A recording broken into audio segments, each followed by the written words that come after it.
Since it's holiday season, let's spice it up a notch with some holiday suspense. Join me tonight for Are You Naughty or Nice?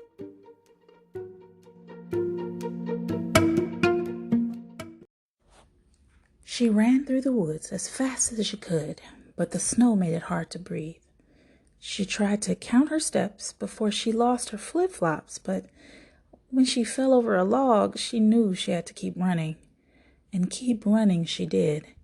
The bottoms of her feet were blue and splattered with blood from twigs that scarred her. She saw a light up ahead and was happy to finally get some help. She began to slow down, focus her breathing, for she didn't want to go to a stranger's campsite looking unsightly, and unsightly she must have looked. Maria was covered in blood from head to toe, with a ponytail holder sliding down her face. She pushed her braided hair to the back and tried to smooth her shirt down over her tattered shorts. She wiped her face with the back of her scarred hands and brushed her front teeth with her fingers. "Here goes nothing," she said to herself as she walked into the campsite. The view was beautiful as far as the eye could see. The trees were lined with multicolored lights, white feathery garland, and topped with beautiful sculptured angels. Maria was so relieved.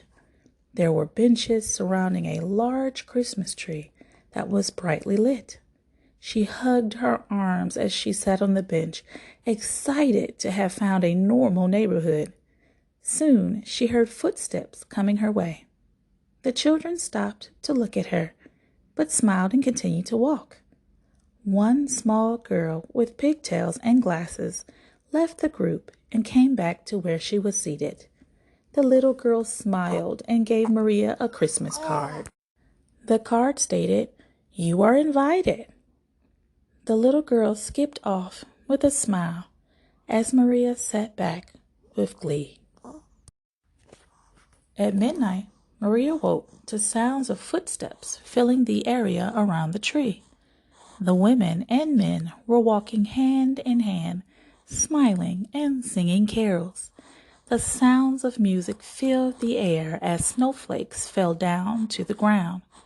Maria looked at her body and noticed a blanket had been placed on her as she was sleeping. Under the blanket, she had on a onesie that was red with reindeers for feet. "Oh, this is so cute," she said to herself and made her way to the tree. The sounds quieted as a man, small in stature, made his way to the front of the circle.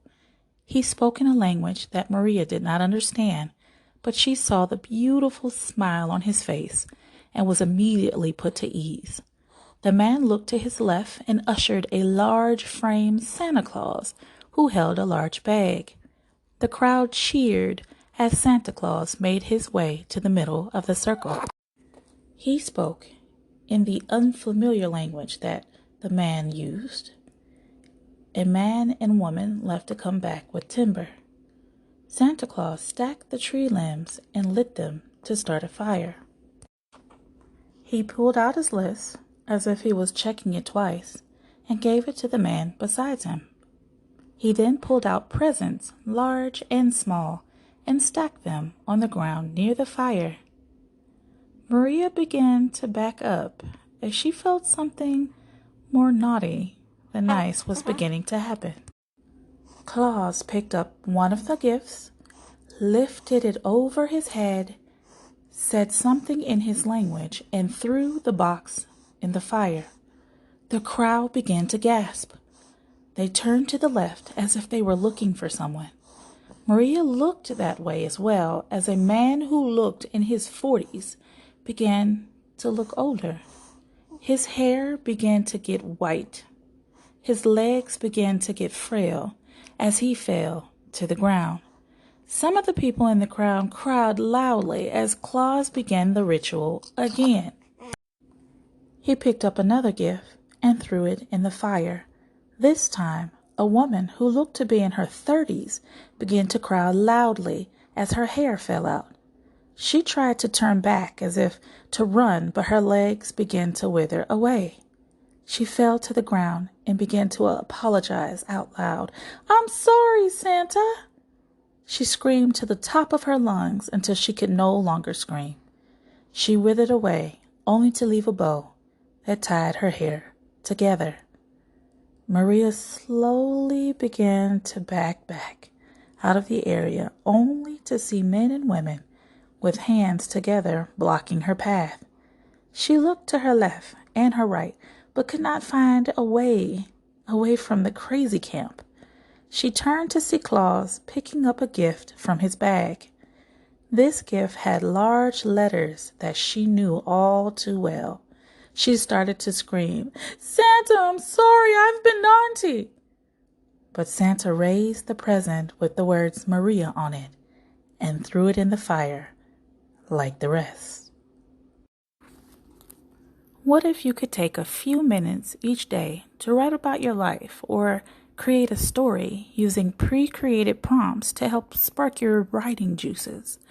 Would you take just a few minutes a day to become the best writer you could be, alleviating writer's block and fatigue? Beauty in the Eye of the Writer is a beautifully constructed journal with amazing writing prompts to get you writing in no time. Click the link in the description below to get yours today. Thanks for tuning in. If you'd like to be featured on the next Adult Bedtime Stories, send an email to adultcreativesoul@gmail.com, and that's ADULTCreativesoul@gmail.com, or feel free to send a message. The link is in the show description.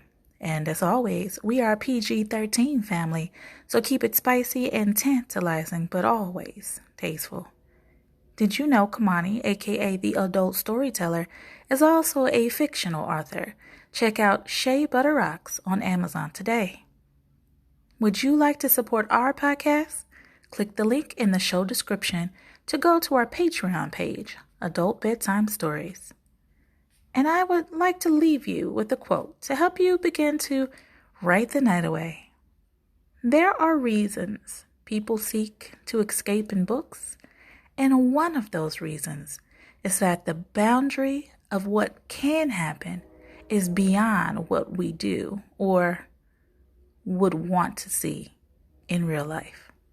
And that's by James Patterson. All right. Thanks for tuning in to Adult Bedtime Stories for the Creative Soul.